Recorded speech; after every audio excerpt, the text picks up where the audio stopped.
Comment favoriser la rétention des connaissances pendant une formation en ligne?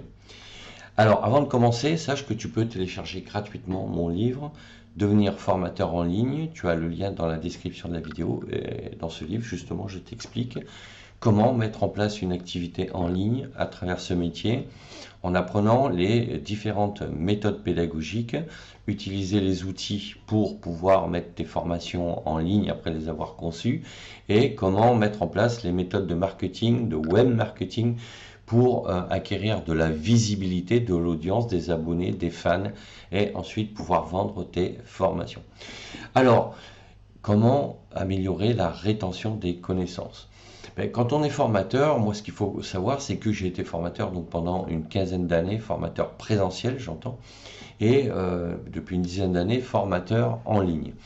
Et il y a une technique qui est valable aussi bien en présentiel que pour des formations à distance, qui consiste à faire de la répétition.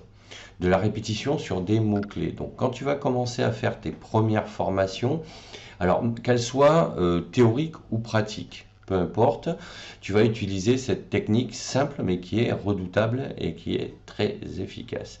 Ça consiste donc à dérouler ton sujet et à la fin du cours de résumer en quelques points les mots-clés que tu as évoqués dans la formation.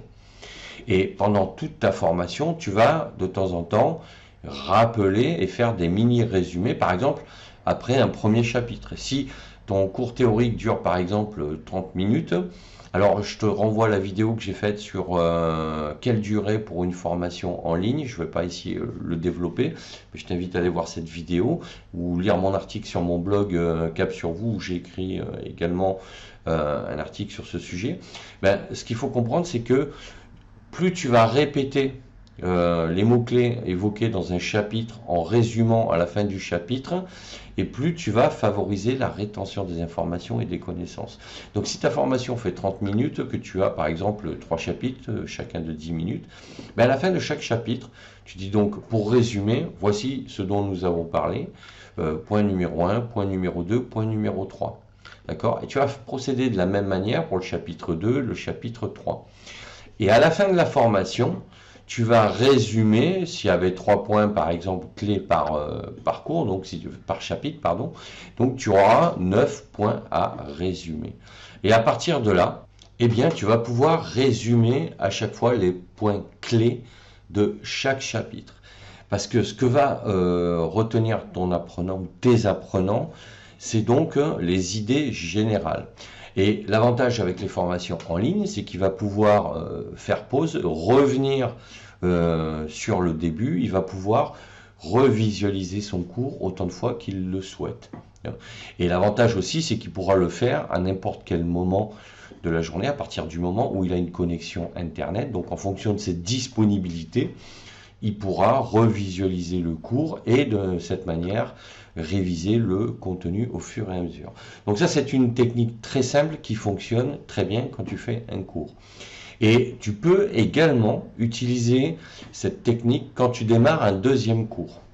Quand tu démarres un deuxième cours, tu peux, alors il faut commencer par le titre du deuxième cours, les objectifs pédagogiques du deuxième cours, le plan le programme de ton deuxième cours, c'est-à-dire les différents titres de chapitres. Et avant de commencer ton premier chapitre, tu dis, mais revoyons donc ce que nous avons vu la dernière fois. Pourquoi? Parce que de cette manière, le stagiaire va faire la connexion avec ce qu'il a déjà vu. Parce qu'en général, quand on commence un deuxième cours, on n'a pas en tête ce qu'on a vu. Et des fois, on comprend peut-être pas bien pourquoi ce cours-là, pourquoi ce cours est connecté avec l'autre et pourquoi il est important de l'apprendre parce qu'il complète le premier cours. Et comme ça te permet aussi de reconnecter avec ce que l'apprenant a déjà vu. Et là, tu vas résumer les 9 points. Et tu commences ton cours, voilà. Et tu vas fonctionner de cette manière pour chaque cours. Donc, tu vas faire des mini-résumés. Alors, il faut que ce soit rapide, il ne faut pas que ça soit... faut que ça soit, j'allais dire, synthétique, très synthétique. Il ne faut pas que tu répètes tout le cours, d'accord? L'idée, c'est d'être synthétique pour permettre de mémoriser les points clés, les idées clés d'un sujet que tu as évoqué sous forme de chapitre ou sous forme de cours. Donc voilà ce que je voulais dire sur le sujet. Donc n'hésite pas à me laisser un commentaire, à mettre un pouce bleu vers le haut, à t'abonner à la chaîne. Pense à la petite cloche pour être prévenu quand je sors de nouvelles vidéos. Je te dis à bientôt pour d'autres sujets.